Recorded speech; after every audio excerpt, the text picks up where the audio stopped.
alihi wa ashabihi ajmain.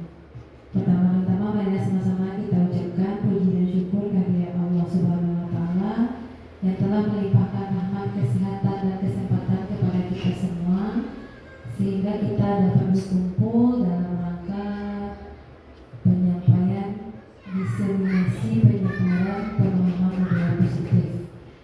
Selanjutnya salawat beserta salam semoga selalu tercurah kepada suri tauladan kita Nabi besar Muhammad sallallahu alaihi wasallam. Allahumma shalli ala Muhammad wa ala ali Muhammad.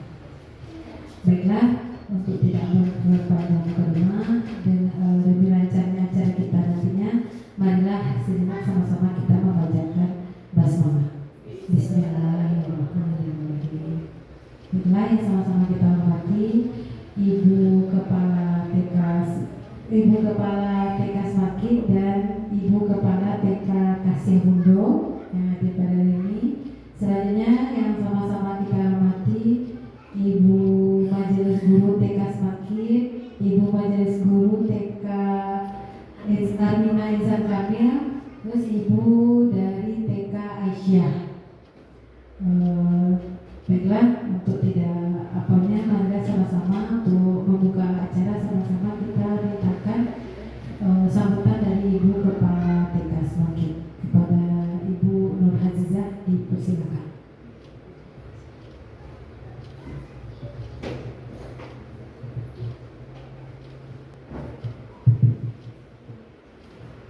Bismillahirrahmanirrahim. Assalamualaikum warahmatullahi wabarakatuh. Alhamdulillahirabbil alamin wassalatu wassalamu ala asrofil anbiya'i wal mursalin wa ala alihi wa ashabihi ajmain. Asyhadu an la ilaha illallah wa asyhadu anna Muhammadar Rasulullah.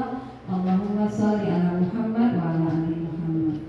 Puji syukur kehadirat Allah Subhanahu wa taala, berkat rahmat, kesehatan dan kesempatan kita kembali berkumpul di hari ini dalam program diseminasi penyebaran pemahaman budaya positif di TK Semakin Parapanjang. Kemudian salawat dan salam semoga selalu tercurah kepada suri tauladan kita Nabi besar Muhammad sallallahu alaihi wasallam. Allahumma shalli ala Muhammad wa ala ali Muhammad. Baiklah ibu-ibu semua, kami mengucapkan selamat datang di TK Semakin ibu-ibu, dan ucapan terima kasih juga kepada ibu-ibu sudah meluangkan waktu memenuhi undangan Teacher Lily untuk datang di TK Semakin. Sebenarnya ini juga sebuah kesempatan ya, sebuah peluang bagi kami, kesempatan baik sekali kita bisa bersilaturahmi, kemudian kita belajar bersama ya Bu ya. Kebetulan di Semakin dan CGP-nya Teacher Lily, ini pengalaman yang sangat berharga sekali bagi kami. Dan juga nanti kalau ada yang tidak berkenan mohon dimaafkan dalam menyampaikan Teacher Lily nanti. Mohon partisipasi ibu semua nanti untuk suksesnya acara ini. Baik, itu saja ibu-ibu semua. Teacher Syafiri, wabillahi taufiq wal hidayah. Assalamualaikum warahmatullahi wabarakatuh.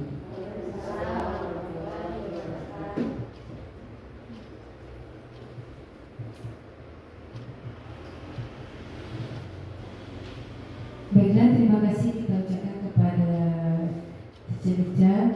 Selanjutnya marilah kita dengarkan bersama penyampaian materi yang akan mengenai diseminasi penyebaran pemahaman budaya positif yang akan disampaikan oleh Lili Mardiana. Kepada Lili, disilakan.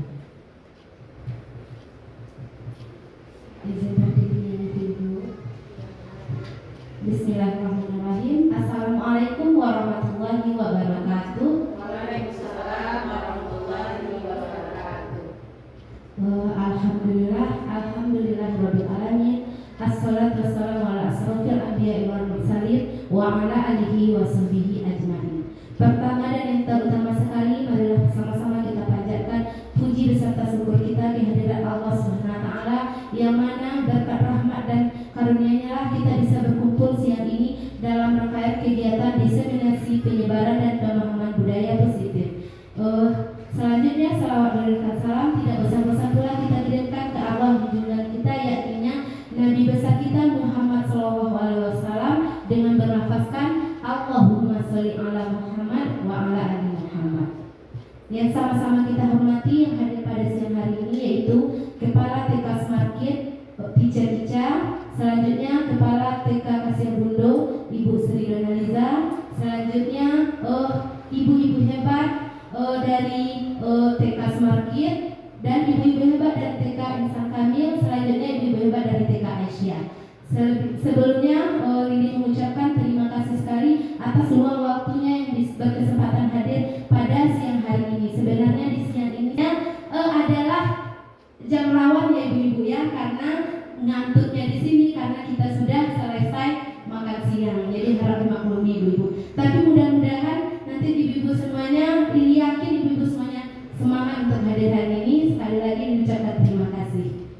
Baiklah ibu-ibu, dalam kegiatan diseminasi penyebaran pemahaman budaya positif ini adalah salah satu tugas dari aksi nyata modul 1.4, yaitu tentang budaya positif. Jadi di sini sebelum ini dulu memperkenalkan yang pertama, yaitu yang laki-laki adalah Bapak fasilitator saya sendiri, yaitu namanya Bapak Edwin Hutabian. Selanjutnya yang di tengah saya sendiri, dan yang paling ujung yaitu pengajar praktik Ibu Fitria Ramli. Dan sebelum kita mulai ibu-ibu, untuk semangat kita siang ini, boleh ibu-ibu senyum. Mana senyumnya? Ya, Masya Allah, Alhamdulillah. Itu adalah senyum kita siang ini ya ibu-ibu. Lanjut Teacher Egi. Nah, di sini ibu-ibu, sebelum kita lanjut tentang budaya positif, di sini ada pendapat menurut Bapak Ki Haji Dewantara bahwa tujuan pendidikan itu ya adalah menuntun segala kodrat yang ada pada anak agar mereka dapat mencapai keselamatan dan kebahagiaan yang setinggi-tingginya, baik sebagai manusia maupun sebagai anggota masyarakat. Nah, oleh sebab itu, kita sebagai pendidik itu hanya dapat menuntun tumbuh kembang hidupnya kekuatan kodrat yang ada pada anak. Dan kita juga bukan dapat memperbaiki lakunya, bukan dasarnya hidup dan tumbuhnya kekuatan kodrat pada anak tersebut. Jadi kita menuntun tumbuh atau hidupnya kekuatan kodrat, bukan memperbaiki lakunya atau dasar yang ada pada anak tersebut. Next Teacher ini. Nah, di sini ada konsep inti dari budaya positif. Sebenarnya ibu, kami dari CGP Angkatan 11 dalam modul 1.4 ini adalah salah satu modul yang membosankan bagi kami. Kenapa? Karena di modul 1.4 ini banyak sekali materi yang harus kami pelajari dengan rentang waktunya yang sama sebelum modul sebelumnya. Jadi di sini banyak sekali, terlihat sekali di situ ibu-ibu, seperti tangga ya. Kita mulai tangga dari atas, yaitu ada perubahan paradigma belajar, disiplin positif, motivasi perilaku manusia, keyakinan kelas, kebutuhan dasar manusia, posisi kontrol, dan yang paling terakhir yaitu tentang segitiga restitusi. Selanjutnya Bapak Ibu, untuk masalah perubahan paradigma ini, di sini saya akan memberikan sebuah kegiatan, yaitu kegiatan kepala tangan namanya Ibu. Sama-sama kita lihat di slide-nya, ada A dan B, Anda adalah teman Anda. Sobeklah secari kertas, tuliskan benda atau sesuatu yang sangat berharga untuk Anda. Letakkan di salah satu tangan Anda dan genggam benda atau sesuatu tersebut dengan segala daya. Buatlah sebuah kepalan. Teman Anda akan mencoba dengan sekuat tenaga dengan berbagai cara meminta Anda memberikan benda tersebut. Boleh, misalnya si A nih yang memegang kepalan, misalnya si B berusaha dia untuk membuka supaya kepala tangan si A tersebut terbuka. Misalnya digelitik atau dirayu atau dikasih sesuatu. Jadi ini akan kita cobakan ya ibu-ibu ya, untuk mengembalikan semangat kita siang ini supaya tidak ngantuk. Boleh berpasangan ibu-ibu, minta tolong waktunya berpasangan. Boleh ya, berpasangan ya. Boleh, sepakati dulu siapa yang mau jadi si A dan siapa yang mau jadi si B.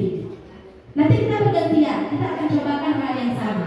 Iya, baik ibu-ibu, kita mulai. 1, 2, 3. Oke. Boleh berusaha. Siapa yang berhasil membuka kepala tangannya? Iya. Boleh berbagai cara. Di sana ibu boleh berbagai cara bagaimana caranya si A ini bisa membuka tangan si B atau si B bisa membuka tangan si A. boleh diteliti. Atau misalnya saya ingin tetap berkesikutkan membuka kepala tangan si A, misalnya dengan bagaimana atau itu seperti itu. Boleh cobakan ibu-ibu dalam hitungan waktu 10 menit, kita dalam hitungan 10 kita selesai. 1, 2, 3, 4, 5, 6, 7, 8, 9, 10. Oke, sekarang bergantian. Sekarang yang si B lagi. Si B yang ngepal tangan, si A yang membuka. Ayo. 1. Kita di situ ada satu rahasia yang orang tidak boleh tahu, rahasia terberat yang orang tidak boleh tahu. Jadi dia akan berusaha. Rahasia keluarga sekali. Maka itu adalah sebuah rahasia keluarga. Bagaimana kita orang tersebut bisa membuka kepala tangannya, karena di sini ada rahasia keluarga. 1, 2, 3, 4, 5, 6, 7, 8, 9, 10. Oke. Stop. Sekarang tadi kita udah cobakan. Ada yang ingin berpendapat bagaimana, siapa yang berhasil tadi membuka? Tidak ada yang berhasil. Oke. Sekarang Lili minta sama Ibu Rizka, bagaimana tadi Ibu Rizka, kenapa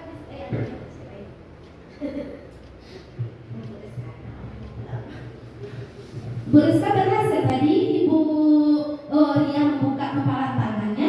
Tidak, Bu. Tidak. Kira-kira kenapa tidak bisa? Karena saya bisa menjaga rahasia keluarga saya. Masya Allah, Mbak. Kata Ibu Rizka dia bisa menjaga rahasianya. Berarti Ibu Ria tidak bisa berkuasa, akan Ibu ya? Tidak bisa. Tidak bisa. Masya Allah. Saya. Iya, yang punya genggaman adalah saya. Benar sekali Ibu Rizka. Hebat sekali. Ada yang berhasil tadi?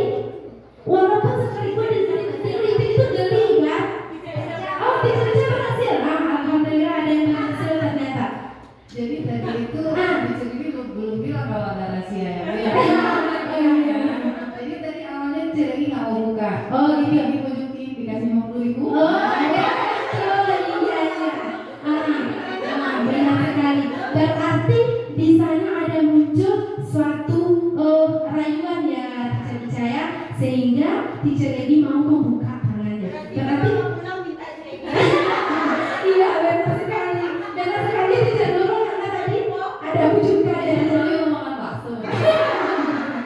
Iya, alhamdulillah. Jadi tadi ada yang bisa, tetapi bisanya karena apa? Karena tadi ada bujukan, ada rayuan. Begitulah halnya dengan sebenarnya yang punya posisi kontrol sebenarnya siapa? Kita yang punya kepala, kita yang punya tangan yang dikasih Allah. Kenapa orang lain bisa mengontrol kita? Ternyata ada suatu kebijakan, yaitu dengan bujukan, kata Teacher Egi tadi. Oke, next Teacher Egi. Nah, di sini. Jadi kita sendirilah yang memegang kontrol atas kepala tangan kita. Apakah kita bisa membuka atau menutup kepala tangan kita, itu bergantung pada diri kita, sesuai dengan kebutuhan dasar kita di saat itu. Ternyata kebutuhan dasar Teacher Egi saat itu dia butuh uang sehingga dia membuka. Mungkin seperti itu yang bisa kita simpulkan ibu-ibu. Oke, next Teacher Egi. Nah, di sini ada miskonsepsi tentang teori kontrol itu ibu-ibu. Ada ilusi guru mengontrol murid. Yang selanjutnya ada ilusi bahwa kritik dan membuat rasa bersalah mampu membuatkan karakter. Yang ketiga, ilusi bahwa semua perbuatan positif efektif dan bermanfaat. Yang keempat, ilusi bahwa orang dewasa berhak memaksa. Jadi sama halnya seperti tadi, si A dengan si B tadi, dia akan membuat untuk menguatkan itu dia memberi imbalan, sehingga ternyata itu adalah suatu miskonsepsi ibu. Jadi itu tuh suatu bujukan, itu bukan berarti bisa kita memanfaatkan kontrol kita sendiri. Oke, lanjut Teacher Egi. Di sini ada penjelasannya. Nah, ilusi guru mengontrol murid. Pada dasarnya kita tidak dapat memaksa murid untuk berbuat sesuatu jikalau murid tersebut memilih untuk tidak melakukannya. Mungkin di sini bisa kita refleksi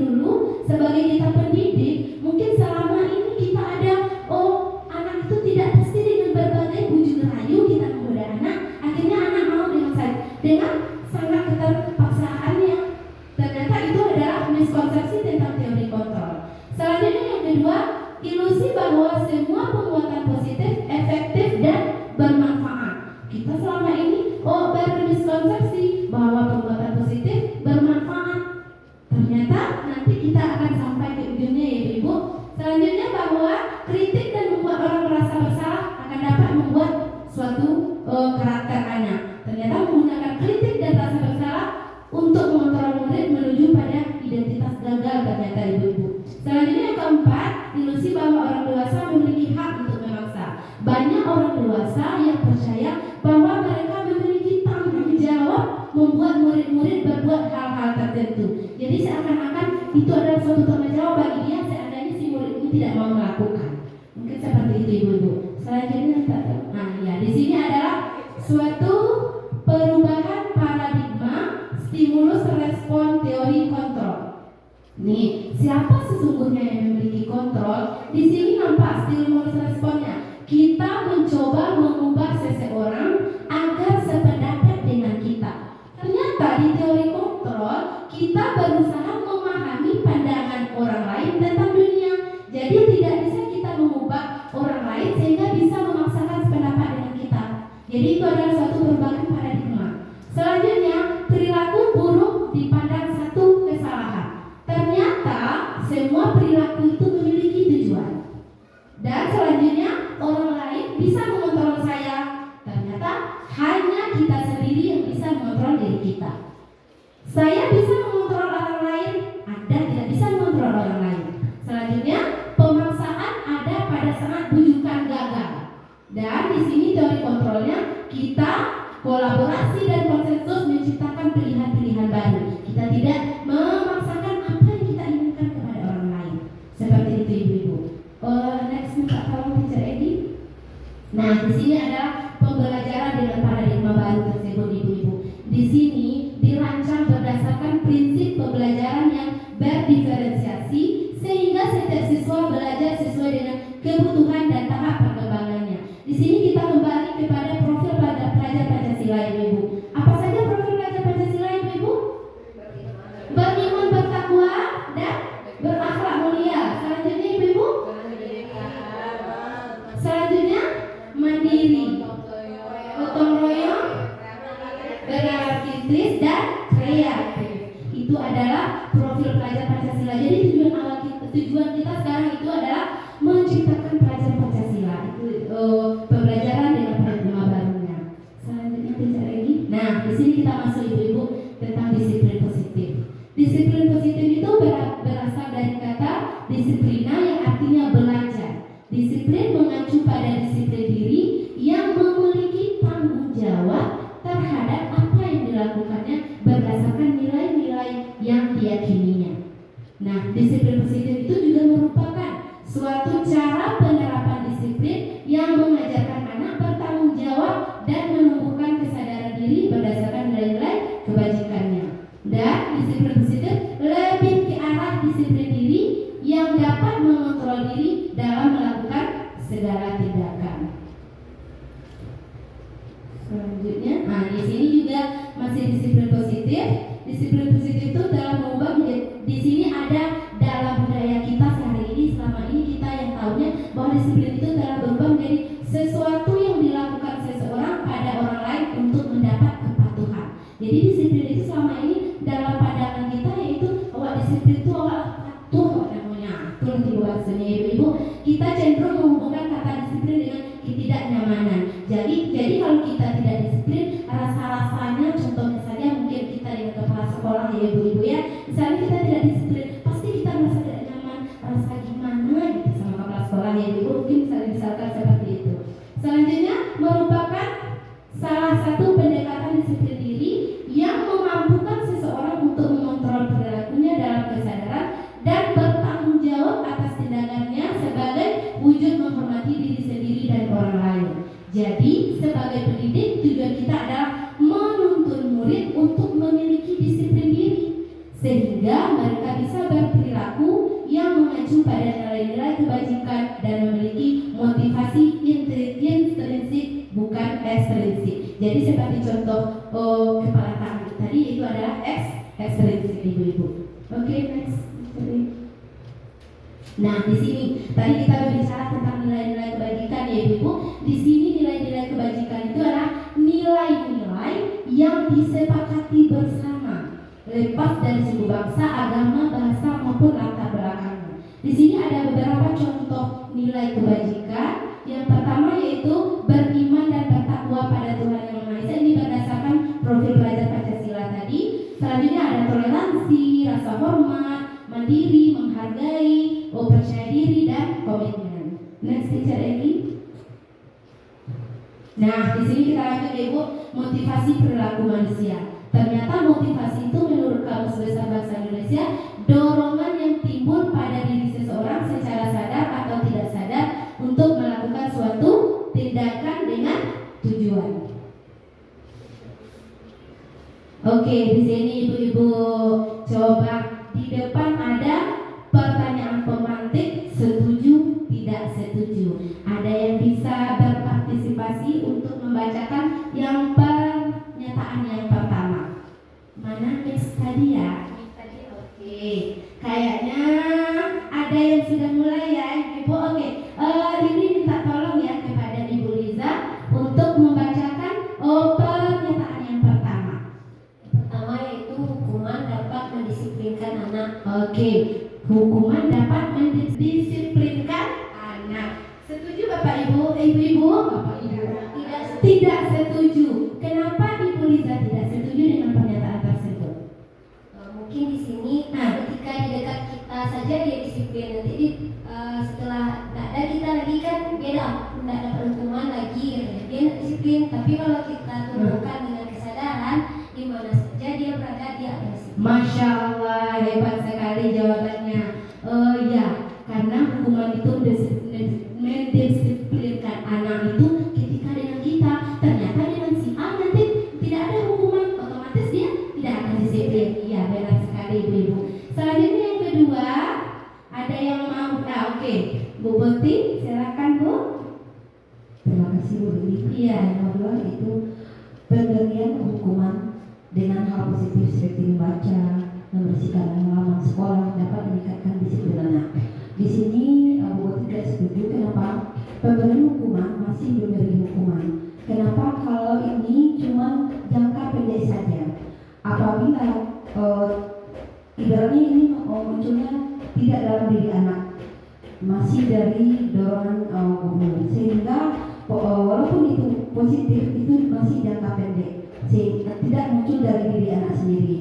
Apapun namanya pemberian hukuman yang tidak muncul pada anak itu tidak akan timbul kepada diri anak itu sendiri. Seperti itu Bu Lili. Ya, alhamdulillah. Terima kasih Bu Boti atas jabarannya. Atau di sini ada ibu yang setuju dengan yang pernyataan yang nomor 2. Boleh beralasan. Kita di sini tidak melihat yang benar dan yang salah ya ibu-ibu. Di sini kita punya kesempatan untuk berpendapat.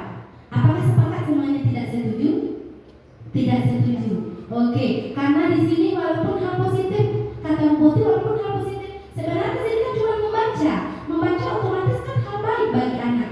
Tapi dia mau membaca itu karena ada sesuatu hukuman, bukan karena membaca dengan sendirinya. Misalnya nih, ketika dia tidak ada hukuman, dia tidak akan membaca. Mungkin seperti itu ya Ibu. Oke, terima kasih Bu Boti dan Ibu Liza. Selanjutnya yang ketiga, ada yang mau? Oke, Ria boleh. Boleh ambil mic-nya. Oke, terima kasih. Baik, untuk yang poin 3 yaitu memberi penghargaan dapat meningkatkan motivasi belajar anak. Sebenarnya kalau di sini untuk kata pernyataan nomor 3 ini bisa dikatakan setuju dan tidak setuju. Iya. Karena setiap penghargaan yang kita berikan terhadap anak itu kan tidak selalu menjadi motivasi buat anak. Kadang anak itu ketergantungan, aku mau membuat ini karena mau dapat hadiah. Iya. Aku bisa ikut aturan karena akan dapat hadiah. Iya. Jadi kalau dibilang setuju ada baiknya, kalau dibilang tidak setuju juga ada. Iya. Iya ya, 50-50, 50-50 ya Bu Liza. Karena mungkin di sini sehingga dia motivasi dia ya. Karena kalau kita motivasi anak timbul, tapi kalau kita tidak kasihkan penghargaan, dia tidak timbul iya. Dan tidak apa-apa. Terima kasih Bu Ria atas penjelasannya. Bagaimana ibu-ibu sama 50-50 atau ada memang fokus ke tidak?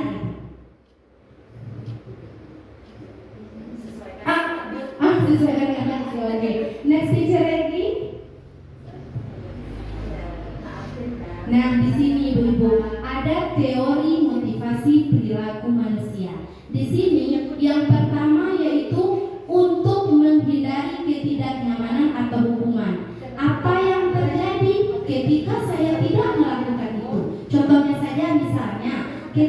kita ada tugas, misal kita sudah punya kesepakatan kelas nih, kita tidak ada tugas. Jadi kalau saya tidak melakukan tugas nanti, otomatis ada tugas tambahan. Misal contohnya saja seperti itu. Jadi itu masih motivasi eksternal ibu-ibu. Jadi karena di sini apa yang akan terjadi apabila saya tidak melakukan sesuatu hal, misal seperti itu.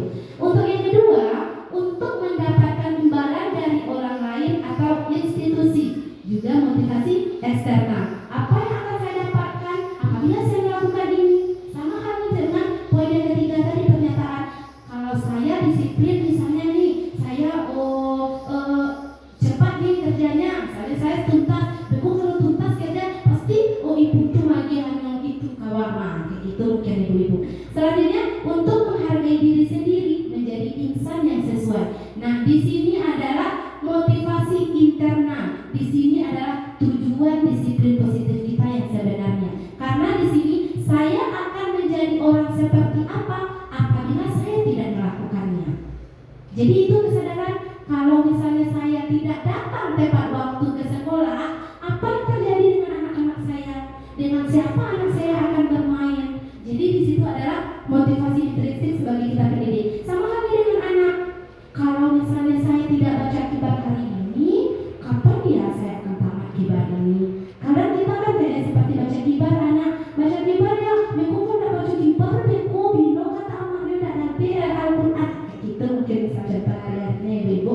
Oke, lanjut minta tolong kasih lagi. Nah, di sini motivasi internal yaitu menciptakan disiplin positif dan sikap merdeka. Jadi, menurut Ki Hajar Dewantara, merdeka itu tidak hanya terlepas dari perintah, akan tetapi juga cakap dalam memerintahkan diri sendiri. Jadi bisa kita memerintahkan diri sendiri. Woi si A, sekarang untuk diri ini dia harus pergi ke sekolah ini, soalnya anak betul dia. Kita memerintahkan diri sendiri, diri harus lakukan itu nih, kalau ini bila ketika melakukan itu lah yang seperti itu. Oke, next kita tolong baca lagi.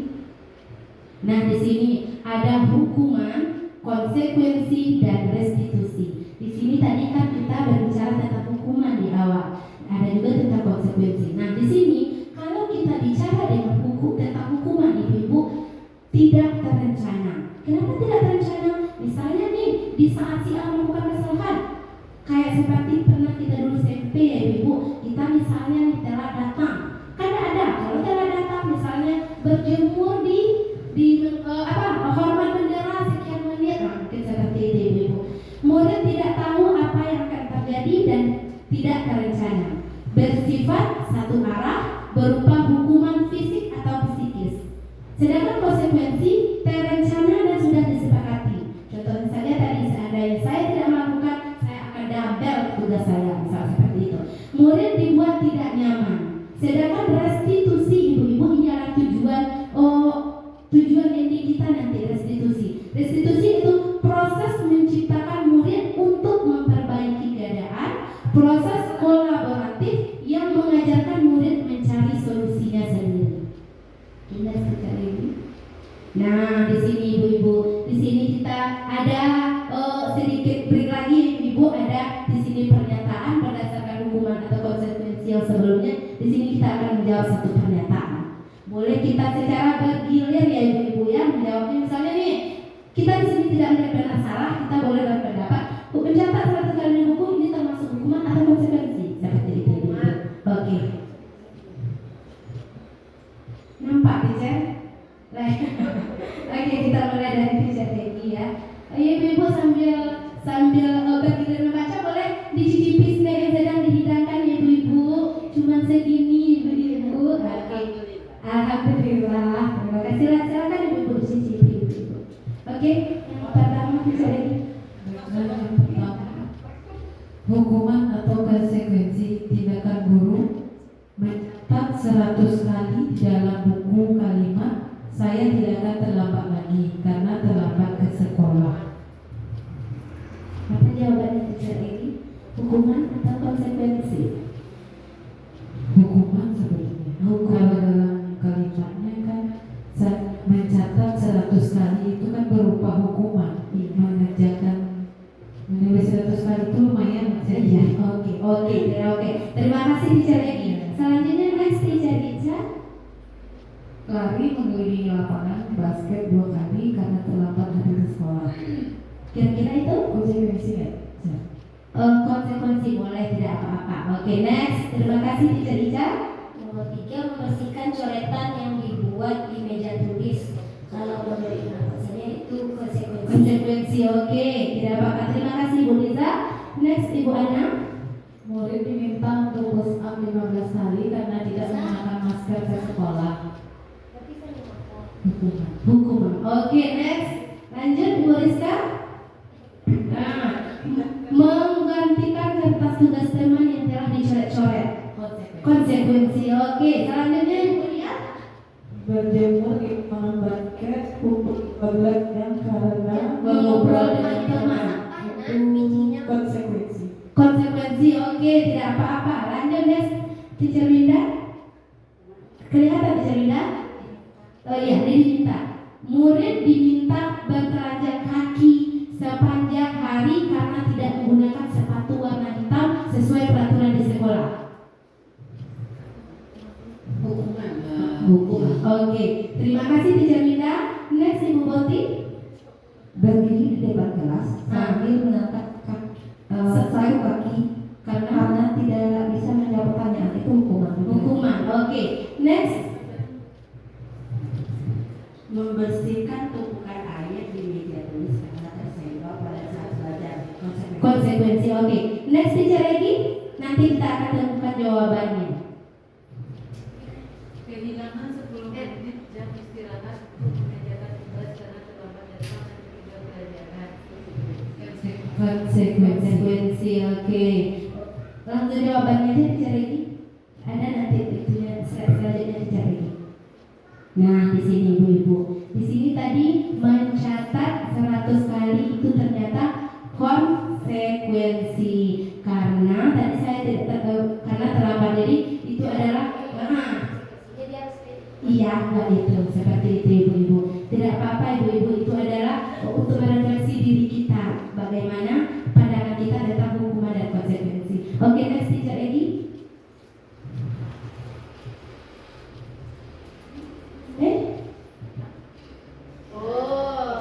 Ternyata ice breaking Ibu-ibu. Oke, sini ice breaking Ibu-ibu. Di sini ice breakingnya simpel aja. Boleh Ibu-ibu berdiri ice breakingnya ya. Jadi minta tolong berdiri. Oke, berdirinya dari berdiri Ibu-ibu, kita tidak goyang-goyang kok Ibu-ibu. Oke, Berdiri tidak dengan satu kaki. tidak satu kaki. Karena kalau berdiri satu kaki bagaimana Teacher Nurul? Itu apa tadi? Hukuman karena menyakitkan karena berat ya Ibu-ibu. Di sini konsentrasi dimulai. Jadi seperti ini Ibu-ibu. Dia ada kiri kanan tepuk paha. Oke, itu saja. Nanti kita ada gimana selanjutnya. 1, 2, 3. Konsentrasi dimulai. Konsentrasi dimulai. Oke, selanjutnya permainan seperti ini Ibu-ibu. Kalau ini kita misalkan adalah pendek. Kalau ini panjang. Kalau pendek kita misalkan cacing Ibu-ibu. Kalau panjang kita misalkan ular. Nanti akan dibalik. Pendek ular, panjang cacing. Oke. Sekarang kita akan balik ya. Apa tadi? Pendek ular, panjang cacing. Pendek ular, panjang cacing. Nanti kita akan sebutkan nanti seperti itu. Jadi untuk konsentrasi kita kembali lagi. Oke Ibu-ibu, fokus ya, konsentrasi. 1, 2, 3. Pendek. Ular, ya nanti lihat apa seperti itu. Nanti Bu Liza udah paham. Jadi kalau dibilang pendek berarti ular. Nah, gitu. Oke. Mantap. Berarti penyataan, penyataan benar atau salah? Kan ada penyataan. Iya, oke, mungkin ya penjelasan Teacher Egi. Terima kasih Teacher Egi. Ada dia kan pernyataan itu ada pernyataan benar, ada salah. Jadi sekarang kan sebenarnya yang benar itu kan ular yang panjang, cacing yang pendek. Sekarang kita balik, kalau yang dibilang pendek, berarti kita sebut ular. Nah, seperti itu. Oke. Panjang. Nah, seperti itu. Udah paham berarti? Pendek, pendek, pendek, panjang, panjang, cacing, cacing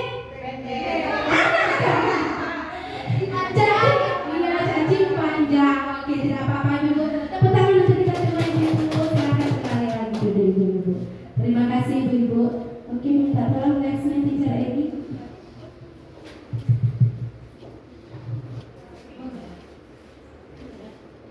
Nah, di sini Oke, di sini keyakinan kelas lagi ibu-ibu. Keyakinan kelas di sini muncul lagi pertanyaan pemantik ibu-ibu. Mengapa tidak peraturan saja? Mengapa harus keyakinan kelas? Di sini ada ibu-ibu yang berpendapat mengapa tidak peraturan saja? Mengapa harus keyakinan kelas? Oke, terima kasih Bu Liza.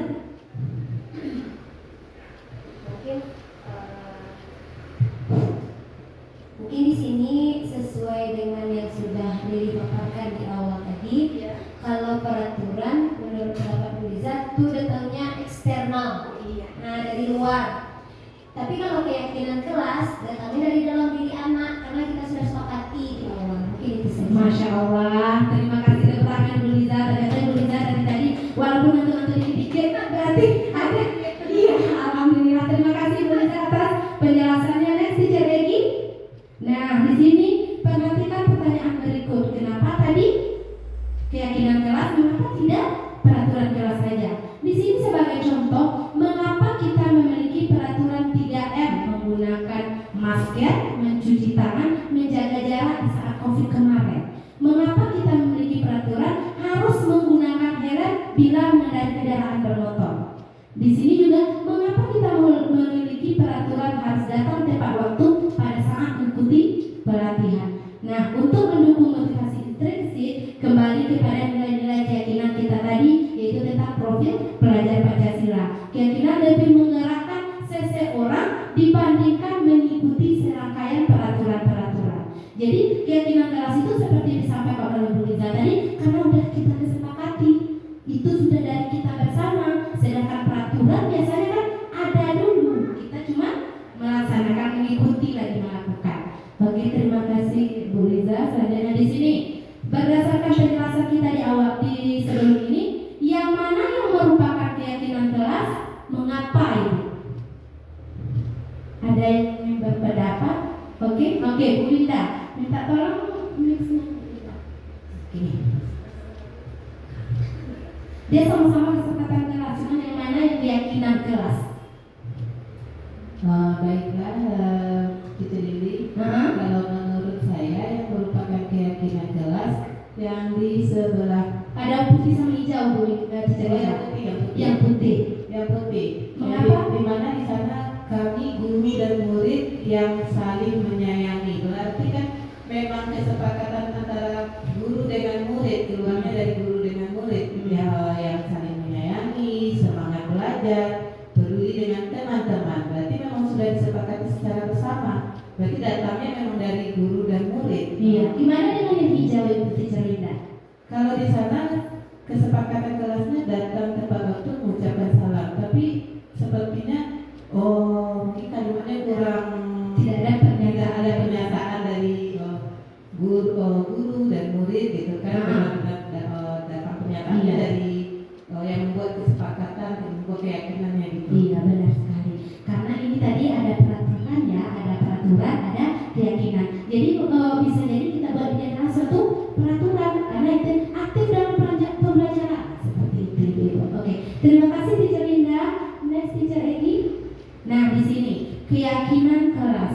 Menurut Diane Gosen, suatu keyakinan akan lebih memotivasi seseorang dari dalam atau motivasi intrinsik. Seseorang akan lebih tergerak dan bersemangat menjalankan keyakinannya daripada mengikuti serangkaian peraturan.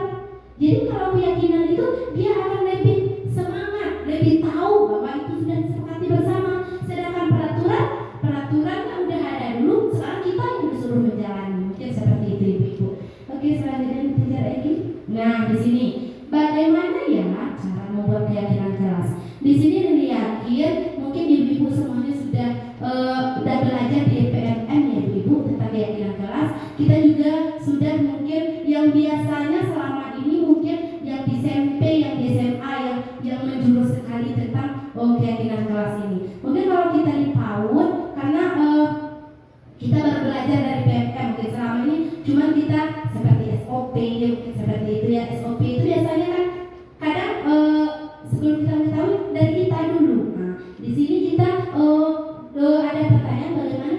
keyakinan kelas tersebut.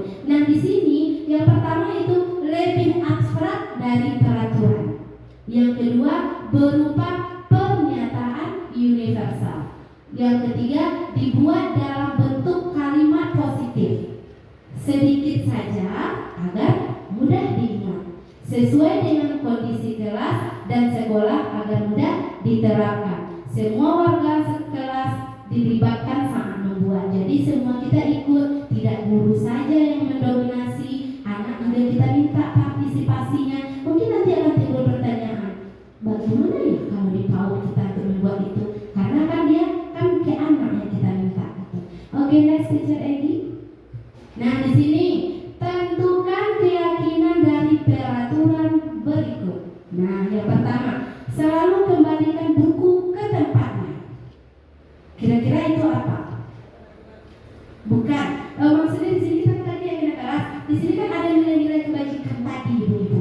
Misalnya di sini selalu kembalikan buku ke tempatnya. Saya akan menjawab seperti itu, ibu-ibu. Jadi, di sini ada namanya penyaringan, ibu-ibu. Jadi di sini cuma nilai-nilai yang satu kata saja. Iya. Misalnya yang kedua, dilarang mengganggu orang lain.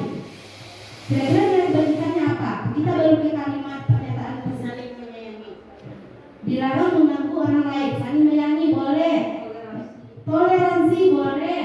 Yang selanjutnya keempat, ketiga, hadir di sekolah 15 menit sebelum pembelajaran dimulai. Disiplin, oke, masya Allah. Selanjutnya dilarang melakukan kekerasan. Saling menyayangi. Dilarang menggunakan narkoba. Kesehatan, oke. Kenapa kesehatannya? Tidak baik untuk kita. Bergantian atau menunggu giliran. Sabar. Gunakan masker. Kesehatan. Jangan berlari di kelas atau koridor. Keselamatan, karena nanti akan terjatuh. Oke, next. Di sini ada jawabannya, ibu-ibu. Karena tadi diupetin dulu. Nih di sini. Ternyata selalu kembalikan buku ke tempatnya. Karena kita punya tanggung jawab. Sama seperti di sekolah di TK. Kita kan mengembalikan mainan yang sudah diambil ke tempatnya. Sebenarnya kita sudah laksanakan semuanya, ibu-ibu. Tapi kita selama ini belum menyadari ternyata anaknya ke situ gitu. Selanjutnya menghormati orang lain. Dilarang mengganggu orang lain. Nanti kita menghormati atau tadi yang berpendapat kita sayang sama orang lain sehingga kita tidak mengganggunya. Yang hadir di sekolah menghormati orang lain dan komitmen.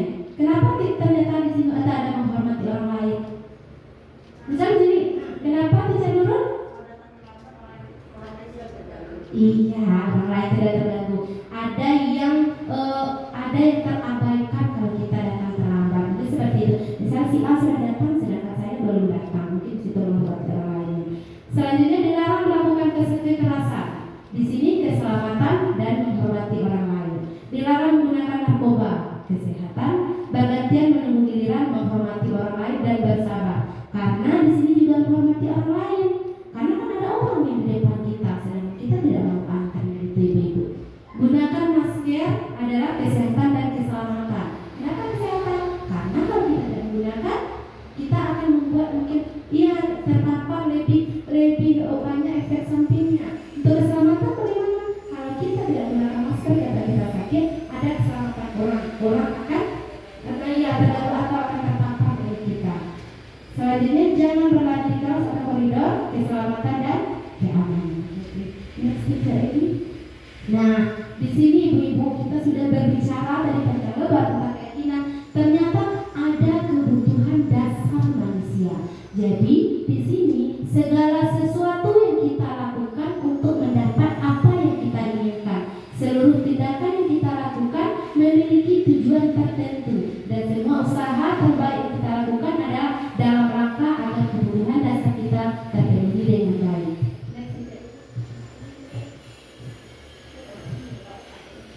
Nah, di sini ibu-ibu, sebelum mungkin kita lihat di sini, boleh next kembali tadi tidak lagi berbicara dengan kebutuhan dasar. Selama ini ibu-ibu tahu kebutuhan dasar itu apa yang ada pada diri kita. Sebelum kita next ke slide selanjutnya, kita butuh kasih sayang. Apa yang kita butuhkan lagi, ibu Putri? Kebebasan. Kita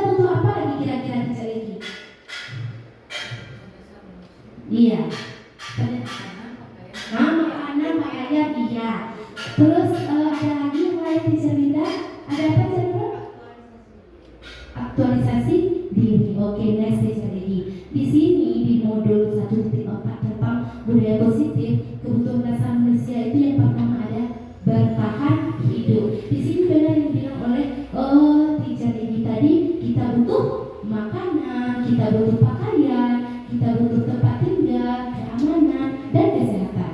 Nah, kasih sayang dan rasa diterima. Ibu-ibu, walaupun kita di dunia bekerja sebagai pendidik, kita juga butuh kasih sayang dan rasa diterima oleh rekan kerja kita. Misalnya nih, ketika kita datang, tema kita menjauh, bagaimana rasanya ini?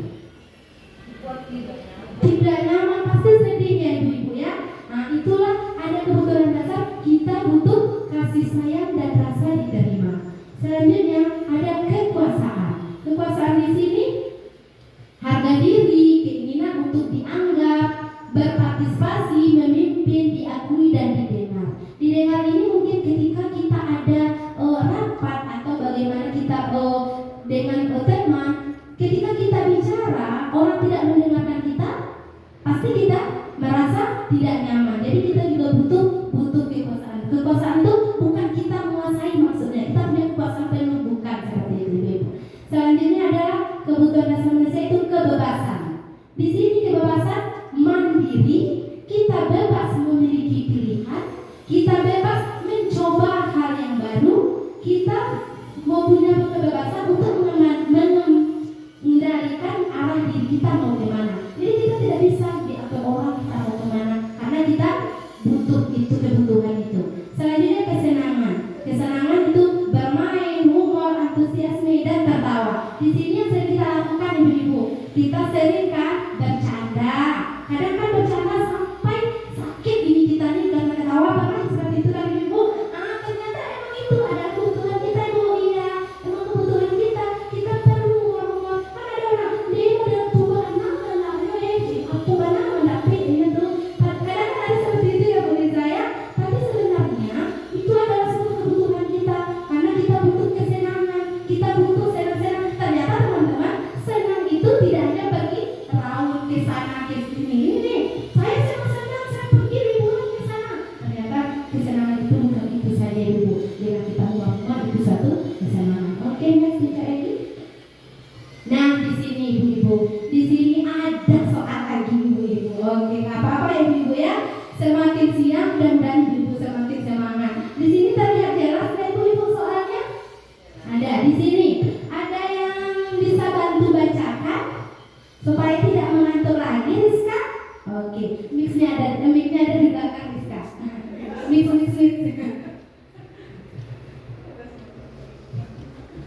Ibu Ani, guru kelas 5 SD di SD Pelita Hati, sedang bingung menghadapi ulah salah satu murid di kelasnya, Agus. Beberapa anak telah datang dan mengeluhkan Agus yang seringkali meminta bekal makan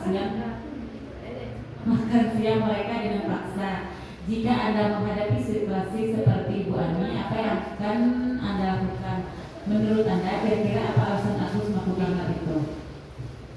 Sini. Kita kembali ke sebelumnya, itu kebutuhan dasar. Kira-kira ibu-ibu berdasarkan cerita yang di depan, cerita yang tadi dicari, kira-kira kebutuhan dasar apa yang diperlukan Agus? Bertahan hidup. Bertahan hidup. Jadi sebenarnya di sini ibu-ibu banyak sekali jawabannya. Di saat dia penguasaan ada tidak?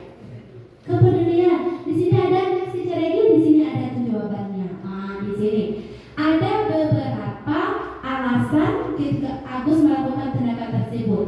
Apabila jawaban Agus karena ia lapar dan orang tuanya tidak membawakannya bekal makanan siang, kebutuhannya adalah bertahan hidup. Karena dia tidak ada bekal, jadi dia kebutuhannya itu dia ingin bertahan hidup.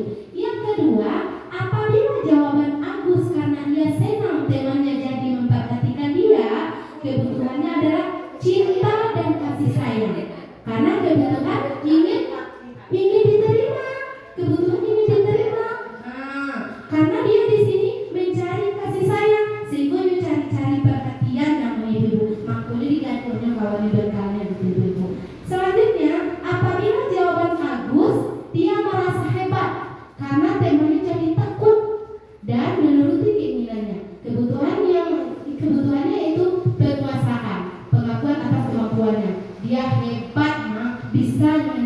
dibawa sadunya, kalau diambilnya sadunya. Nah, jadi di sini timbulnya itu tentang jawaban Agus sebenarnya. Jawaban Agus melakukan itu kenapa? Jadi seperti yang tadi ada teori pilihan tadi, karena dia punya jawabannya sendiri. Apabila jawaban Agus karena dia merasa bosan dengan bekal yang dibawakan ibunya, karena selalu membawakan bekal yang sama, kebutuhannya adalah kebebasan. Ini bosan, aku bawanya tanpa ada tahu, sedangkan Tono, aduh ayam barendo, seperti itu ibu. Jadi ibu penasaran, dia mencumpulnya gitu ibu. Selanjutnya, apabila jawaban Agus adalah karena iseng saja dan dia menikmati ekspresi wajah temannya yang kesal karena diambil makanannya, kebutuhannya adalah kesenangan. Ini suku mempengaruhi. Ibu kan nanya anak TK banyak ini kok. Jadi pengulahnya mana itu memang tidak tahu apa-apa. Coba lihat caranya alasan. Jadi itu suatu kesenangan bagi dia. Sebenarnya kesenangan itu bisa kita lakukan dengan hal lain. Tapi si Agus, ini adalah salah satu dia mengapakan kehidupan kesenangannya. Mungkin next teacher lagi. Nah di sini ibu-ibu, di sini yaitu tentang menjurus kepada diri kita sendiri sebagai pendidik ibu-ibu. Di sini kita akan diskusi merefleksi diri kita sendiri. Nah di sini 5 posisi kontrol guru. Nah 5 posisi kontrol guru. Yang pertama penghukum. Sekolah memerlukan alat yang dapat lebih mendekatkan murid lebih mendalam. Guru yang menerapkan posisi penghukum akan berkata, patuhi aturan saya atau awas, itu adalah penghukum. Karena dia di sini ada bunyi, kamu selalu saja salah. Ternyata itu penghukum nih ibu. Dia aja baru, dia aja kan tua. Kok dia tuh ya ibu, itu ternyata penghukum ibu. Selalu yang terakhir. Nah, selalu terakhir selesai. Dia pakai gijogi. Tadi gijo terakhir makan selesai.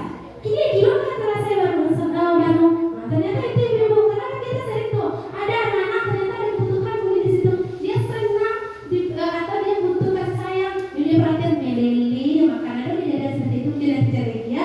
Nah, jadi ternyata di situ kita sudah termasuk penghukum ibu.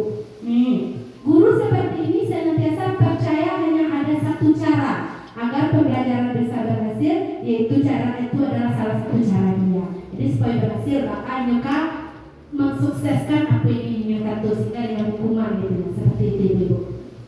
Oke, next teacher lagi. Nah, di sini ada pembuat merasa bersalah. Pada posisi ini biasanya guru akan bersuara lebih lembut ibu. Mungkin tadi kalau dihukum agak kareh nada ibu.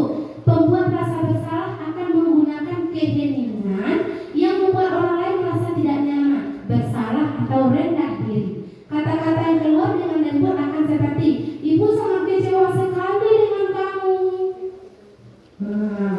Berapa kali ya saya harus memberitahu kamu? Gimana coba kalau orang tua kamu berbuat begini? Pernah tidak kita seperti itu?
ibu itu teman saya.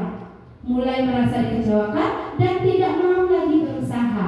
Hal lain yang mungkin timbul adalah murid hanya akan bertindak untuk guru tertentu dan tidak untuk guru lainnya. Murid akan tergantung pada guru tersebut. Jadi apalagi kita di sekolah banyak kita guru yang jadi kalau misalnya anak aku kan banyak gini tuh, enggak aduh awak sama teacher bisa kayak kami ya sama teacher itu aja awak sama Bu Ria salah Bu Ria apa untuk orang luar Bu Rizka tidak mau dong kayak gitu. Itu bahaya. Itu timbul nanti dalam diri anak itu memilih guru jadinya ibu-ibu. Selanjutnya teacher Egi. Nah di sini ada pemantau ibu-ibu. Jadi ternyata dulu posisi pemantau ibu memantau sehingga memantau berarti mengawasi. Pada saat kita mengawasi, kita bertanggung jawab atas perilaku orang-orang yang kita awasi. Posisi pemantau berdasarkan pada peraturan dan konsekuensi. Dengan menggunakan sanksi atau konsekuensi, kita dapat memisahkan hubungan pribadi kita dengan murid sebagai seseorang yang menjalankan posisi pemantau. Pertanyaan yang diajukan seorang pemantau di sini ibu-ibu, peraturannya apa ya?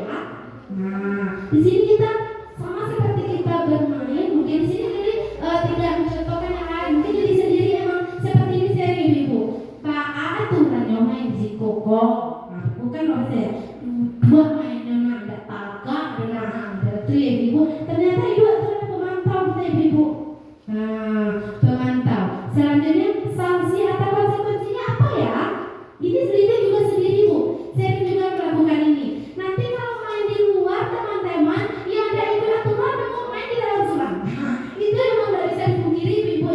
Emang jujur gitu emang diri sendiri yang melakukan gitu ibu.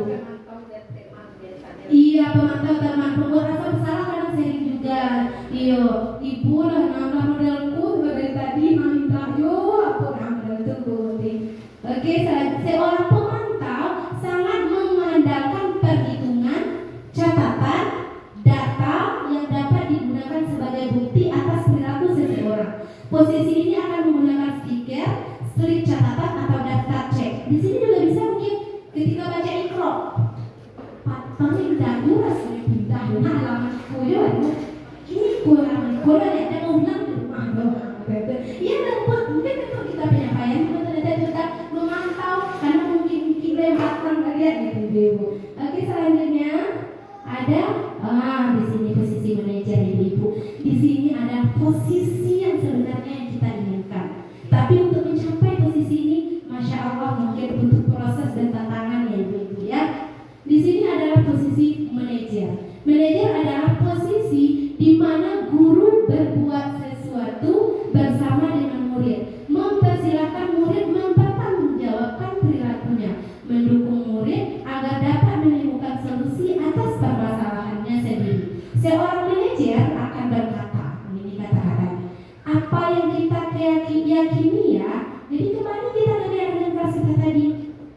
Di saat anak itu terjadi misalkan kalau kami di Smartket ada materi ya ibu ya. Kalau di Smartket itu misalnya di saat anak tidak mau melakukan dengan sendiri, kalau si teacher apa itu, jadi kita kembali lagi apa kita yakini tentang keyakinan kelas kita. Apa sih ada teman yang menjawab kalau dia tidak tahu dengan keyakinan kelas karena kita kan buat bersama ibu-ibu. Selanjutnya, jika kamu meyakininya, apakah kamu bersedia memperbaikinya? Jika kamu memperbaiki ini, hal ini menunjukkan apa tentang dirimu? Apa rencana kamu untuk memperbaiki hal lain? Di manajer, murid diajak untuk menganalisis kebutuhan dirinya maupun kebutuhan orang lain. Di sini, penekanan bukan pada kemampuan membuat konsekuensi, namun dapat berkolaborasi dengan murid bagaimana memperbaiki kesalahan yang ada. Oke.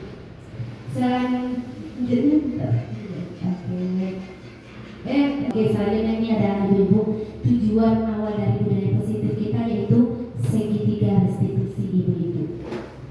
Nih, kalau berbicara tentang segitiga pasti ibu tahu semua segitiga kan? Nah iya, segitiga restitusi. Ternyata penyelesaian masalah kita itu adalah segitiga restitusi ibu-ibu. Apa itu restitusi? Kalau ibu-ibu tak bayang restitusi selama apa? Kalau kami di saat belajar modul atau ATAP restitusi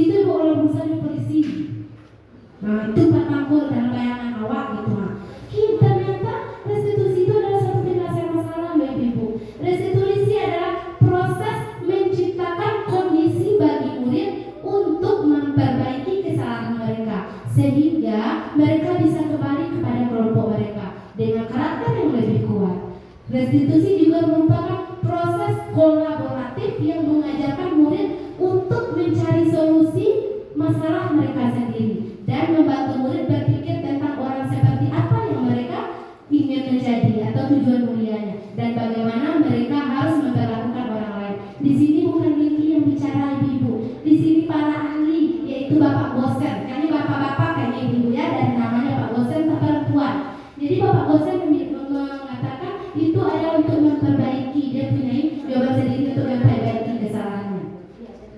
Nah, melalui restitusi guru dapat apa yang kita dapatkan dari restitusi yang kita terapkan? Iya. Yang pertama itu membantu murid menjadi lebih memiliki tujuan disiplin positif serta memulihkan dirinya setelah berbuat salah. Yang kedua, membantu murid untuk jujur pada diri sendiri dan mengevaluasi dampak dan kesalahan yang dilakukan. Yang ketiga, memberikan pengenalan bukan paksaan. Di sini dia akan berlaku jujur. Selama ini kalau kita anak melakukan kesalahan, pernah tidak ibu menanyakan kenapa dia melakukan itu? Apa alasannya? Belum kan? Kita selama ini langsung melakukan. Sebenarnya kembali lagi ke kebutuhan dasar tadi. Dia punya alasan melakukan itu kan sebenarnya. Oke, next. Nah, nih ibu-ibu, ini adalah segitiga restitusi dalam budaya positif. Yang pertama yaitu menstabilkan identitas. Menstabilkan identitas kok mana yo? Nah, di sini kamu bukan satu-satu orang pernah melakukan ini. Setiap orang pasti pernah melakukan saat ini. Nanti ada contoh yang kita buatkan ibu-ibu. Yang kedua itu kita validasi tindakan yang salah tersebut. Awak tidak membenarkan apa yang dia lakukan, kita tetap bilang itu salah atau benar. Mungkin kalau di bawah cuma tahu salah atau benar gitu. Mungkin kalau di tingkat SMA SMP mungkin ibu dia tahu langsung apa yang dilakukan. Mungkin bisa lebih banyak dari bercerita. Bapak tanya, kenapa tadi saya tadi mendorong dia, kan kita beri kesempatan nih dia bercerita, karena itu dinamanya menstabilkan identitas Bu Liza. Misalnya, kamu tadi ngapain dengan si B? Saya tadi mendorong si B, Bu. Di situ kita minta kejujurannya. Setelah itu kita tetap, nah, mendorong itu suatu kesalahan. Baik atau benar? Tidak, Bu. Tidak apa-apa. Nah, berbuat salah. Jadi kita stabilkan dia dulu sehingga dia bebas bercerita dengan kita. Kalau tetap menyudah dan yuk, pasti akan sama kita suruh ibu-ibu. Selanjutnya itu menanyakan keyakinan. Kembali lagi kita ke keyakinan kelas kita tadi ibu-ibu. Next lagi. Nah, next lagi. Nah, di sini kemarin Lili ada melakukan ini salah satu juga tugas ya ibu. Ini tugas demonstrasi kontekstual, tugas dekon kemarin, yaitu membuat satu kasus.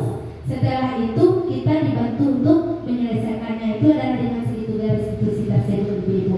Nih, kasus satu pagi ini Azam bermain di ruangan sentra balok bersama teman-teman kelompok Smarsi. Ketika kegiatan donor pagi, jadi Azam menukar kliennya dengan klien temannya, sehingga membuat temannya tidak nyaman. Keesokan harinya, Tijeli melakukan rapat segitiga restitusi dengan Azam karena pada hari tersebut Azam cepat pulang, jadi belum selesai. Nah, di sini nih, ada yang pertama yaitu menstabilkan identitas. Jadi tahapan seperti segitiga restitusi tadi kita stabilkan dulu. Di sini Tijeli melakukan percakapan atau memanggil Azam, menanyakan Azam ngapain dengan Hanif. Dia kan ingat cerita itu Bu, kemarin ngapain yang kemarin. Nah, dia jujur, itu yang ada videonya. Dia jujur tukar crayon teacher.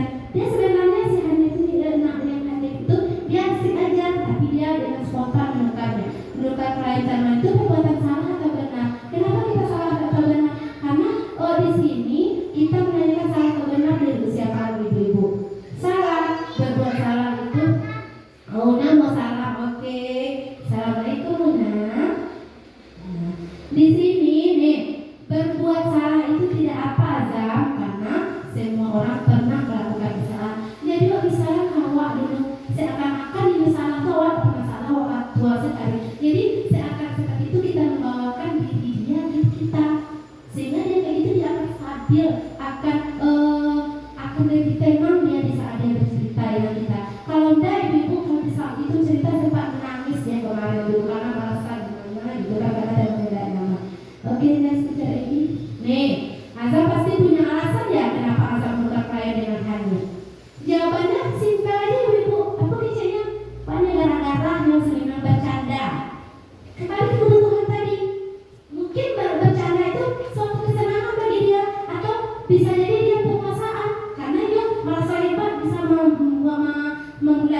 Hanif kok gitu ibu-ibu. Terus tapi Hanifnya nyaman tidak? Tidak katanya. Jadi dia tahu Hanif itu tidak nyaman dengan hal itu. Next speaker lagi.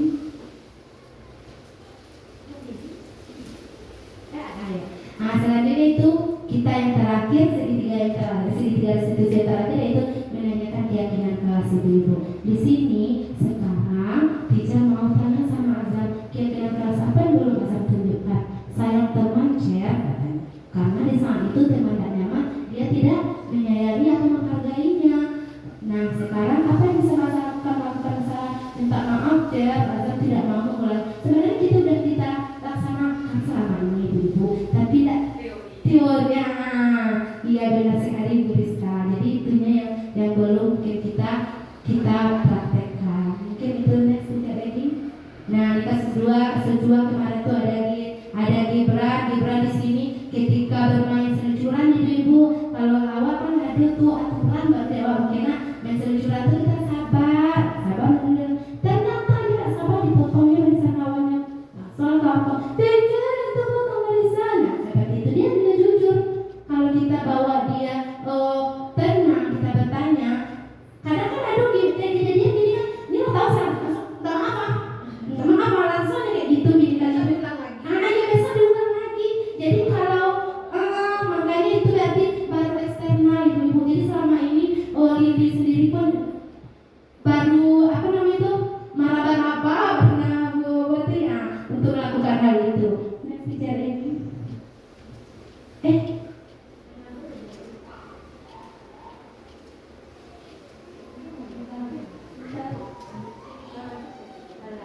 Nah di sini ibu-ibu manfaat restitusi. Restitusi itu tawaran bukan paksaan. Restitusi itu ibu-ibu tawaran bukan paksaan. Restitusi itu memperbaiki hubungan. Memperbaiki hubungan. Setelah itu restitusi adalah cara paling baik. Restitusi fokus pada karakter bukan tindakan. Restitusi itu menguatkan. Restitusi itu fokus pada solusi. Jadi restitusi itu solusi, kita memberikan suatu solusi kepada permasalahan anak yang sedang dilakukannya. Next bisa lagi habis lima. Nah nih penutup.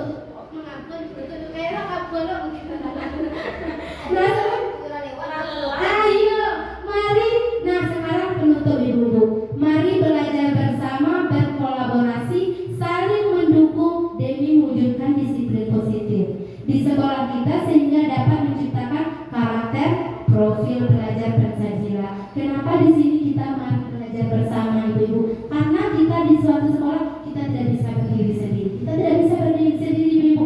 Di saat kita menerapkan, teman belum menerapkan, otomatis nganu jadinya bagi anak. Jadi di sini kita memang butuh kolaborasi kerjasama bersama ibu-ibu. Next picture lagi.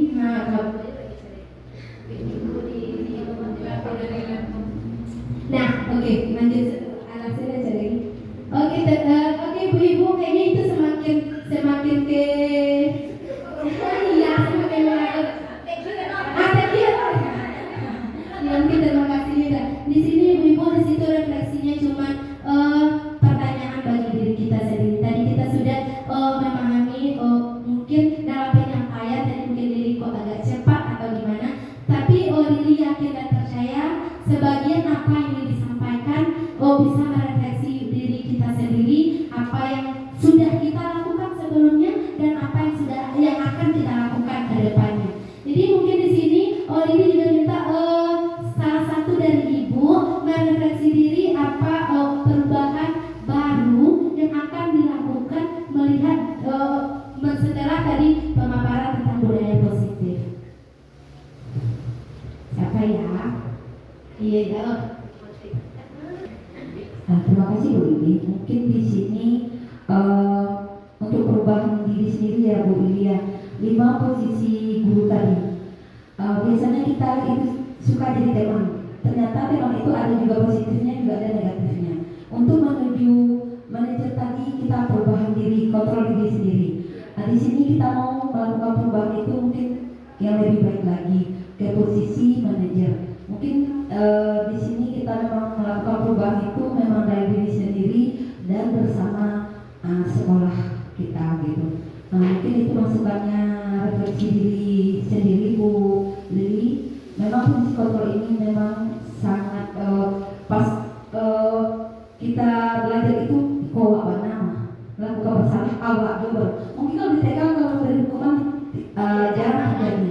Itu memang tidak terjadi, tapi merasa bersalah, menjadi teman, pemantau itu kita sering. Tapi untuk menuju manajer seutuhnya itu mungkin kita melakukan perubahan ke depannya. Terima kasih Bu Lili. Terima kasih Bu Boti atas refleksinya tentang budaya positif. Karena di sini disebutkan semoga kita tergerak Ibu Boti, kita mulai bergerak dan berani menggerakkan. Mudah-mudahan budaya positif yang sudah kita pahami sedikit demi sedikit mudah-mudahan bisa kita cobakan. Mungkin itu atau ada tambahan dari ibu lain? Oke Ibu-ibu, terima kasih atas segala perhatiannya. Mohon maaf dalam penyampaian tadi